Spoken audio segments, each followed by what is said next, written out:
Obrigado, Cirlei. Boa noite a todos. É bom a gente se reunir em um lugar um pouco diferente, né? Abra sua Bíblia, 1 Samuel, capítulo 18.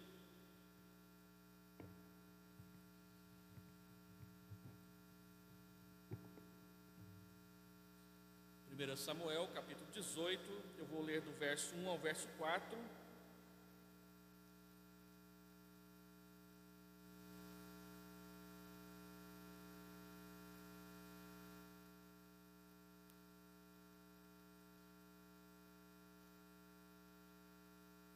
Sucedeu que, acabando Davi de falar com Saul, a alma de Jonatas se ligou com a de Davi, e Jonatas o amou como a sua própria alma.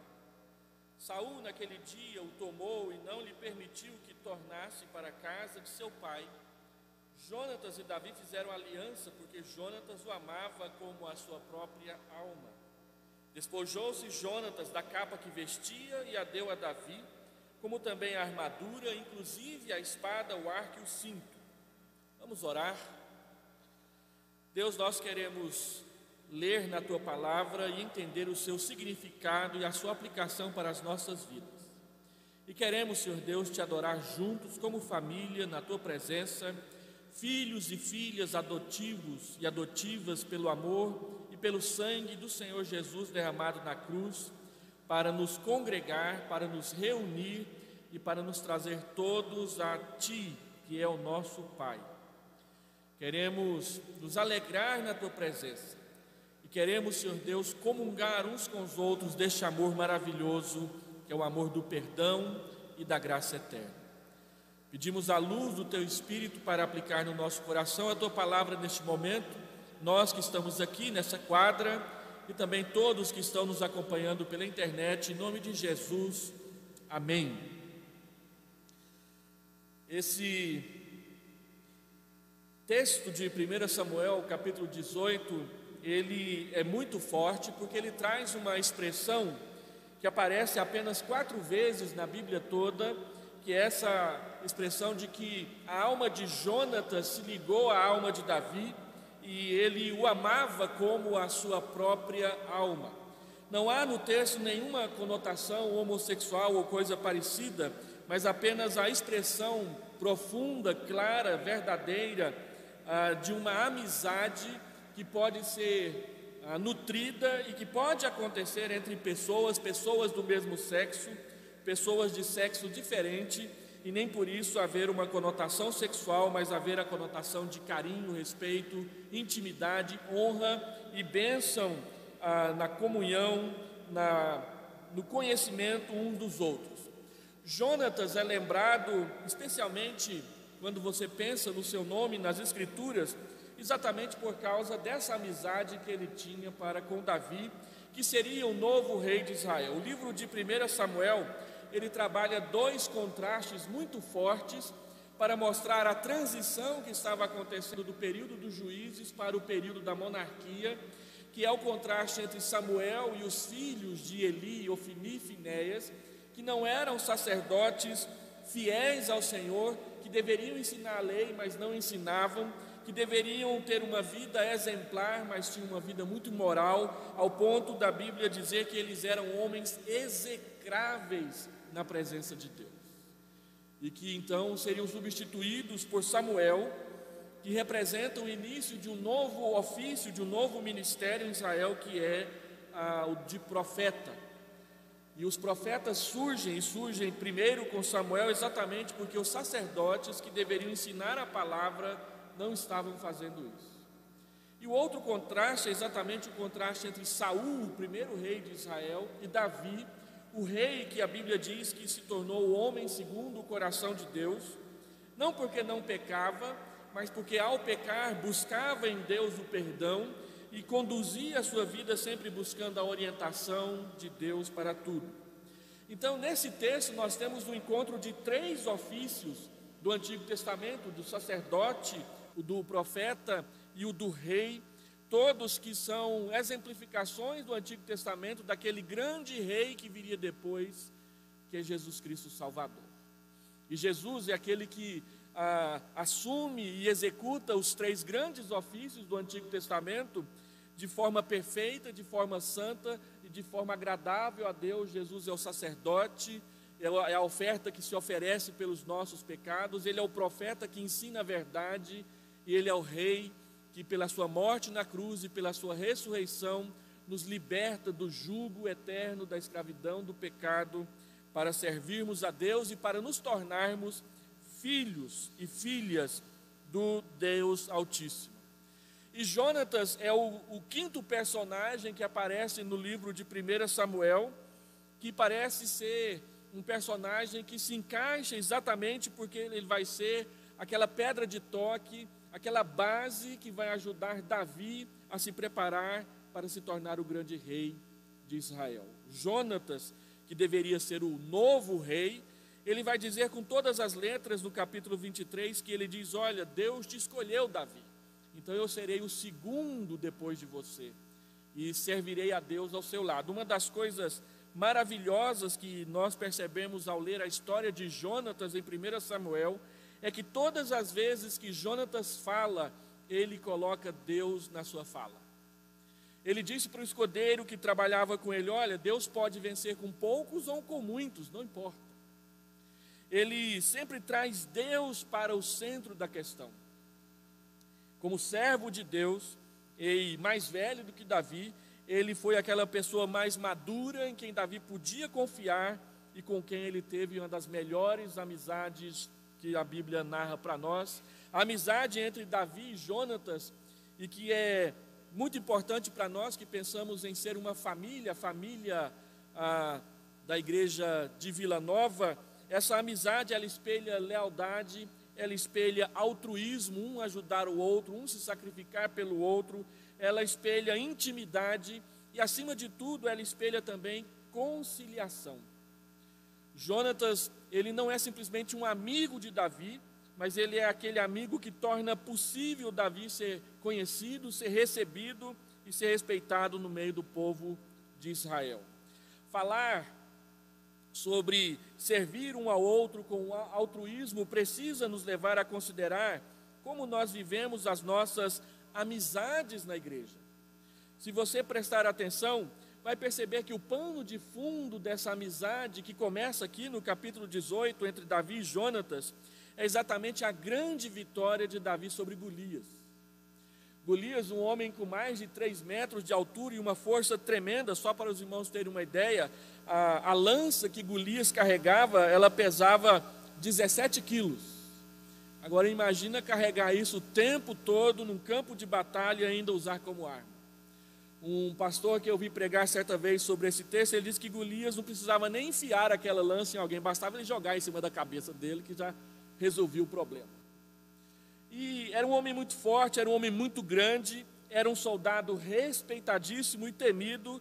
No entanto, quando ele afrontou Deus, Davi deu o troco e disse: olha, não vai ser você quem vai me matar, mas é eu quem vou arrancar a sua cabeça em nome de Deus. E foi o que Davi fez.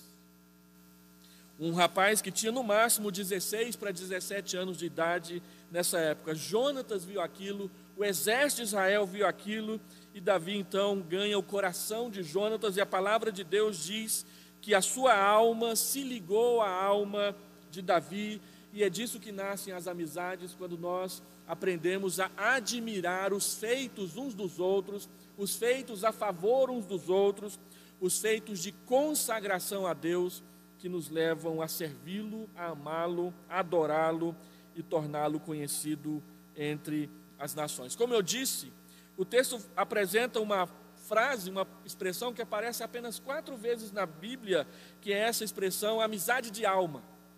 Ela aparece lá em Gênesis, quando Judá, conversando com seu irmão José, sem saber direito quem ele era, e José diz: traga Benjamim até mim.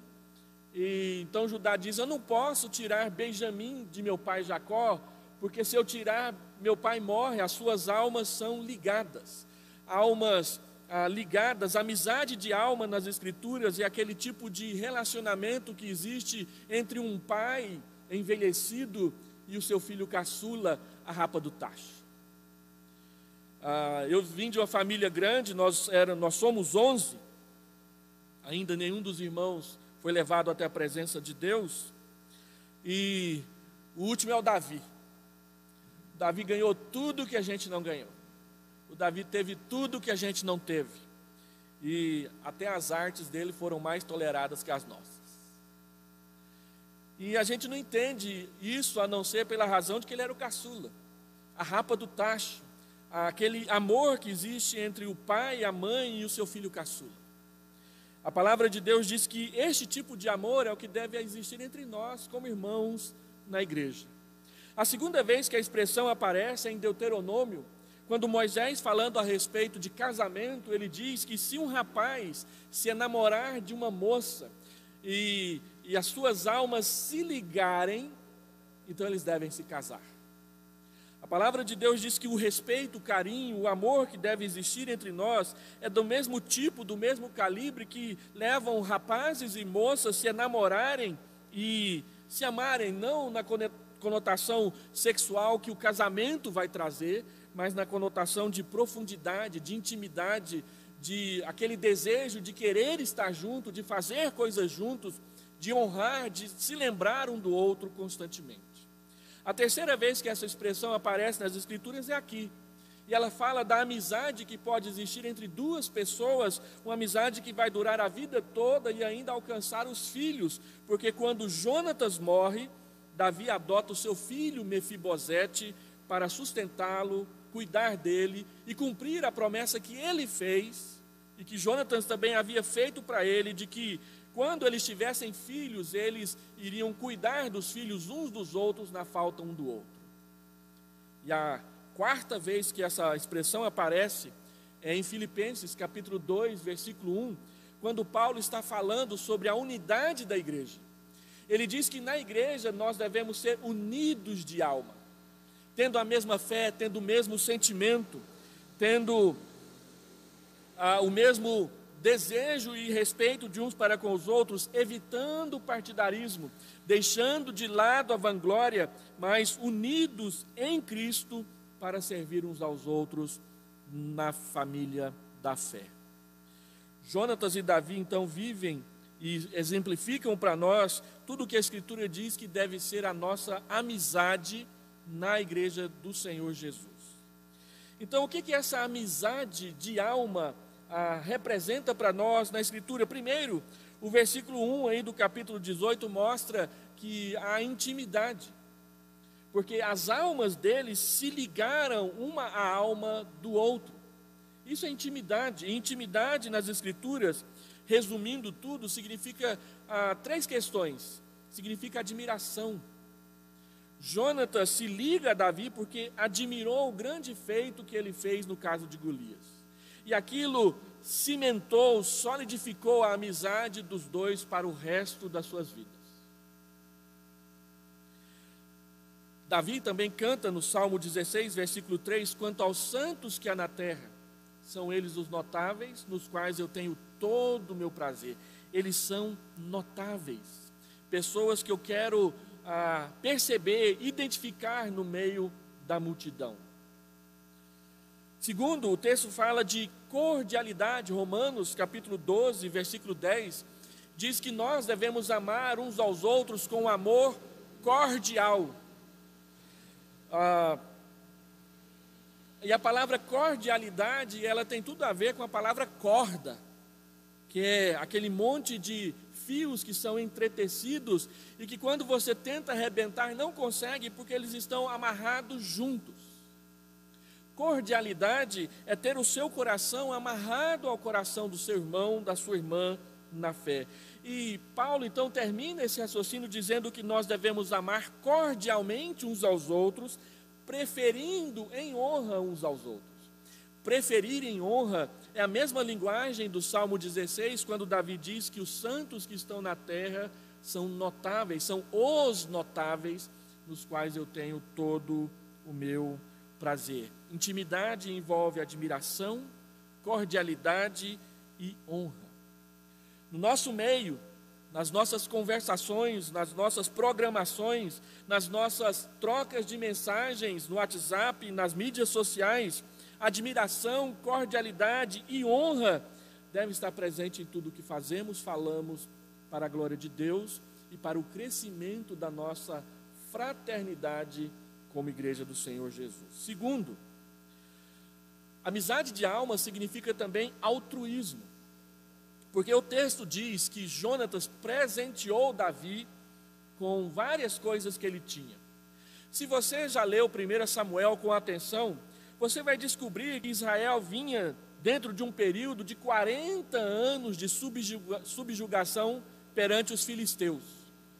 E essa opressão filisteia, ela era tão forte e poderosa que os filisteus conseguiram fazer algo que o PT não conseguiu fazer aqui no Brasil, que foi desarmar a população de Israel. Eles desarmaram Israel. Se alguém quisesse amolar uma enxada, uma relha de arado, qualquer coisa que tivesse lâmina, tinha que descer a uma das cidades dos filisteus, pagar caro para poder simplesmente ter os seus instrumentos de caça afiados, mas espada, arma, arco e flecha não tinha em Israel. Só Saul e Jonatas, em Israel inteiro, tinha arco, flecha e espada. E o texto diz que quando Jonatas tem a sua alma ligada de Davi, ele dá de presente para Davi a sua espada, o seu arco e a sua capa. De modo que onde Davi fosse e alguém o visse carregando uma espada, sabia que aquela espada tinha pertencido a Jonatas. E somente mais para frente, no reinado de Davi, é que essa opressão dos filisteus vai ser definitivamente resolvida para com Israel. Eles vinham dominando Israel desde a época de Sansão. Que a gente pensa, Sansão está lá longe. Não, ele está logo ali. Quase pouco mais de 40 anos antes disso daqui. A palavra de Deus então diz que Jonatas foi altruísta e ele o será o resto da vida para com Davi na sua amizade. Altruísmo é uma palavra que aparece no Novo Testamento que tem o mesmo significado, é a palavra abnegação. Ser altruísta é agir com desinteresse, não ter interesse na autopromoção, renunciar a favor dos outros, ter disposição para partilhar e compartilhar daquilo que tem. E nesses tempos de pandemia, essas palavras fazem todo sentido, e nós precisamos também dar a nossa parte e, naquilo que for possível, repartir com os irmãos da igreja que precisam e que passam dificuldade. Porque altruísmo também significa servir uns aos outros com os nossos bens. Servir, diz um comentarista, é ajudar sem pagamento, sem esperar algo em troca. E também altruísmo, segundo a Escritura, é viver em aliança. O texto vai dizer várias vezes que Jonatas e Davi fizeram uma aliança. E o que é muito interessante e significativo na aliança entre Davi e Jonatas, isso está escrito aqui no capítulo 18 e vai ser repetido no capítulo 23, é que a aliança entre os dois é perante Deus. É uma aliança que visa agradar a Deus, é uma aliança que visa servir a Deus, é uma aliança que visa testemunhar Deus entre eles. De modo que Jonatas e Davi, eles vivem a sua amizade o tempo todo na presença do Senhor, para agradar ao Senhor, para servir ao Senhor o tempo todo, e a Bíblia chama isso de altruísmo. E por último, em terceiro lugar, o texto diz que há honra na amizade. Honrar, a palavra honra, ela é a base da palavra honorário, que significa para nós pagamento. Honrar uma pessoa é como que pagar a ela por todos os favores, pela própria amizade, pelo companheirismo, pela companhia. Honrar significa, na verdade, valorizar, dar o devido valor a alguém. E nós, mais do que qualquer grupo na sociedade da nossa cidade, precisamos aprender o significado de valorizar uns aos outros. O texto diz que Jonatas honra Davi, despojando-se de instrumentos que só ele tinha. E isso mostra que ele percebe e faz de Davi uma pessoa notável para ele. Ele o prefere em honra, ele o prefere valorizando a sua companhia. E observe que a honra nunca é algo escondido, a honra sempre é pública. Nós precisamos aprender a honrar uns aos outros publicamente. A palavra de Deus diz que nós louvamos a Deus e o servimos na assembleia. Davi diz que vai pagar todos os seus votos, os votos que ele fez a Deus, perante o povo de Deus na assembleia. Ou seja, eu faço meus votos em secreto, mas quando eu os cumpro publicamente, honrando o povo de Deus que faz parte da minha família. Deixa eu fazer aqui algumas aplicações para nós, nesse dia que nós comemoramos o Dia da Família IPVN, e que também é a abertura daquilo que tradicionalmente na IPB é chamado o Mês do Lar. Como que nós podemos viver amizades de alma aqui na Igreja Presbiteriana de Vila Nova? Primeiro, aprendendo a construir amizades sem embaraços, sem ficar rotulando as pessoas, sem ficar pensando na cor ou no sexo simplesmente, ou na profissão, ou na graduação, ou coisas desse tipo. Nós precisamos aprender a construir amizades sem embaraços, de tal forma que nós tenhamos trânsito livre entre nós sempre. Eu fui pastor de uma igreja lá quando eu era ainda seminarista, e numa das programações da igreja nós resolvemos fazer um amigo secreto, no qual cada membro da igreja ia tirar uma pessoa e iria visitá-la ou convidá-la para vir partilhar uma refeição na sua casa. E todos lá eram pobres, era uma cidade aqui do interior de Goiás, a igreja era muito pobre. E éramos poucos, só adultos eram 14, eu visitava 7 num sábado e os outros 7 no outro. Então nós fizemos um amigo secreto dessa forma, e uma irmã que era uma professora e que tinha lá uma vida um pouco mais estável, tirou no amigo secreto a família mais pobre da igreja. Mas ela não foi na sua casa e não os convidou para vir tomar uma refeição na sua casa. E nós perguntamos para ela por quê. E ela disse que eles não eram dignos de que ela partilhasse com ele essas coisas. No meio do povo de Deus, essas coisas não podem acontecer. Porque todos nós somos filhos, sem merecer, do Pai que é Deus. E a palavra de Deus diz que no nosso meio não existe diferença de sexo no que diz respeito ao tratamento. Não existe diferença de cor no que diz respeito ao tratamento. Não existe diferença de nível social no que diz respeito ao tratamento, a ponto de Paulo dizer para a igreja de Corinto que quando eles celebravam a ceia, eles não estavam celebrando o melhor, eles estavam celebrando o pior, porque havia menosprezo, havia divisão e havia discussões entre eles. O que quer dizer que o oposto é a verdade. Quando há valorização, quando há conversas, quando há fraternidade, é então que nós cumprimos o melhor na celebração da ceia. Viva, construa amizade sem embaraços. Somos povo de Deus e precisamos aprender a tratar uns aos outros como povo de Deus. Segundo, aprenda o altruísmo de forma positiva. Aprenda a doar, aprenda a oferecer, aprenda a ofertar. Quando nós falamos de ofertar dinheiro na igreja, o que nós queremos ensinar não é simplesmente dar dinheiro para a instituição igreja, mas é ter o coração aberto para que, se algum irmão precisar, você também possa ofertar-lhe voluntariamente, generosamente e particularmente por uma questão de amor fraternal.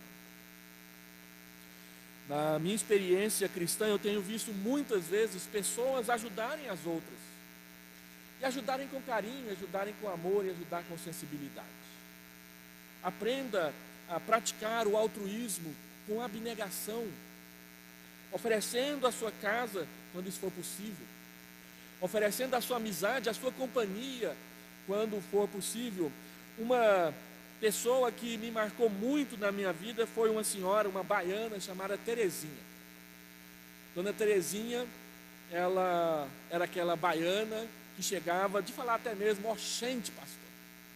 Oxente, pastor, eu não acho certo que o senhor saia para pregar em outras igrejas. Eu tenho que pregar para nós aqui e está de bom tamanho. Ela falava desse jeito. Mas do mesmo jeito que ela falava: oxente, o senhor não pode sair, ela também chegava lá em casa às vezes com um pirex, um prato. Ah, pastor, eu fiz um salpicão lá em casa, era só eu e meu marido, foi muito, eu achei que o senhor e sua esposa iam gostar. E a gente era recém-casado, estava começando a vida. E não vinha só o salpicão, vinha uma latinha de doce junto. E ela então contraiu câncer. Um câncer no intestino que alastrou por todo o abdômen dela. Então ela não sentia dor, mas ela não conseguia ficar quieta na cama. E a filha dela um dia chegou para nós e disse: pastor, me socorre, porque eu não durmo mais em função da enfermidade da minha mãe. E o assunto foi parar na SAF, numa plenária. E as irmãs resolveram que cada dia 2 irmãs iriam virar à noite com a dona Terezinha, até ela morrer. E então todo dia 2 irmãs da SAF iam lá. Passavam a noite acordadas, só mudando a dona Terezinha de lugar o tempo todo. Então chegou o dia que ela faleceu.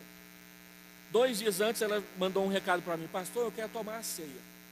Mas nada que punha na boca dela ficava.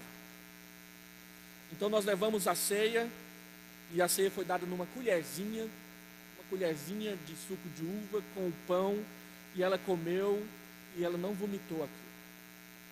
E 2 dias depois o Senhor a chamou, e foi a primeira vez que eu fiz um culto fúnebre, e foi algo assim marcante, porque era uma pessoa que nos honrava, e não tinha outro tratamento para dar para ela do que senão honrá-la com as nossas lágrimas também e o nosso amor. Praticar o altruísmo, fazer o melhor. No final do ano, a presidente da SAF chegou para mim: pastor, o que eu faço? Eu coloco esse passar a noite com a dona Terezinha como uma programação da SAF para a federação? E eu falei: pode colocar. Foi uma decisão da SAF, foi uma obra que a SAF fez, demonstrou o amor da SAF por aquela senhora que era membro da SAF. Então, elas colocaram, e deve colocar mesmo, honra pública. E por último, aprenda a honrar sem estereotipações. Honra com simplicidade, faça o elogio simples. Não deixe que a malícia tome conta disso. Não deixe que comentários outros roubem a alegria de simplesmente partilhar e compartilhar as coisas. E que se alguém criticar, deixa para lá. Se alguém fizer cara feia, levantar as sobrancelhas, não vai passar disso. Sirva ao Senhor, servindo os irmãos, servindo as irmãs. É assim que nós vivemos em família. E é algo interessante a gente lembrar que o único vínculo que nós vamos levar para toda a eternidade é exatamente a fraternidade, a irmandade da igreja. Lá no céu não vai ter avô, bisavô, tataravô, neto, bisneto, primo, e nem irmão de sangue ou irmã de sangue. Lá no céu todos nós seremos filhos e filhas, irmãos e irmãs do único Pai que por amor nos elegeu, nos adotou por meio do Senhor Jesus Cristo. Então eu vejo essa expressão nas Escrituras, amizade de alma, e fico me perguntando: olha o quanto que a gente ainda pode ser e fazer como povo de Deus. Olha como é maravilhoso, e como que é algo esplêndido, que gera uma expectativa tão positiva em nós, de que nós podemos ser uma bênção tremenda na vida dos outros, assim como os outros podem ser e são uma bênção tremenda na vida da gente. Uma pessoa que me elegeu para ser seu amigo é o reverendo Milton, lá da Igreja Vida, onde o pastor Jairo está trabalhando hoje. Foi o reverendo Milton que trabalhou para que eu viesse para Goiânia, eu estava no interior. Depois foi ele que me trabalhou para que eu fosse trabalhar com ele na primeira igreja. Há algum tempo atrás, quando surgiu o WhatsApp, e aí ninguém mais telefona no dia do seu aniversário, só manda mensagem, ele era um dos únicos que ainda me telefonava, para dizer: olha, feliz aniversário, viu? Estou orando por você, sua amizade é importante para mim. E às vezes eu fico perguntando, por que esse homem me elegeu para ser meu amigo? Assim como às vezes você faz com alguém, a pessoa às vezes até não te trata bem, mas você insiste, você cuida, você trabalha, e isso é obra de Deus no nosso coração. Aqueles que cuidam e que são bênção na vida da gente. Eu costumo dizer, e eu vou terminar com essa fala, que a gente costuma ter pais fora de casa. Quem é pastor, como eu sou, e carrego a minha família atrás de mim, e já passei por 7 igrejas, a Vila Nova é a 8ª, a gente criou e perdeu vínculos em várias igrejas que a gente passou. Perdeu no sentido físico de se encontrar toda semana. Mas em cada igreja tinha uma família que sempre nos tratava com um carinho especial, como o seu Mário Martins, em Uruaçu, quando a gente estava no primeiro Natal fora de casa, sem saber o que fazer, a não ser ficar olhando para a cara um do outro. Ele foi lá em casa e disse: pastor, onde vocês vão passar o Natal? Eu falei: aqui. Não, vai ser lá em casa. E que churrasco maravilhoso foi aquele. Ou como o Erivaldo em Rubiataba, que um dia me viu cabisbaixo num canto e ele disse: pastor, não está bem. E ele ficou sabendo que tinha um congresso em Séries. Vou te levar lá naquele congresso em Séries para você ouvir o pregador lá. E botou na Paraty dele e fomos embora. Uma noite fomos celebrar a ceia em Morro Agudo, 46 quilômetros de Rubiataba. Estrada de chão, esburacada, noite de chuva. E ele foi comigo, me acompanhar. Na volta, o para-brisa do carro estragou. E ele dirigiu um bom pedaço, com o rosto do lado de fora do carro para ver se enxergava a estrada, até chegarmos em segurança nas nossas casas. Ou como o Arlindo em Goianésia, que chegou para mim e disse: você não sabe dirigir, né? Sei não. Vamos ali que eu vou ensinar. E colocou o escorte dele bonitinho na minha mão, quase mandei numa cerca na primeira vez que eu liguei aquele carro. Deus levanta pais fora de casa, que cuidam da gente, que amam a gente, que não se esquecem da gente. Você tem os seus, eu tenho os meus, nós temos os nossos. Como é bom essa família do povo de Deus. A gente pode cantar: Pai, faz zum zum. Os irmãos mais antigos se lembram que essa era a brincadeira que a gente fazia com esse cântico: Pai, faz zum zum. E hoje Deus está fazendo zum zum com a gente. Vamos orar?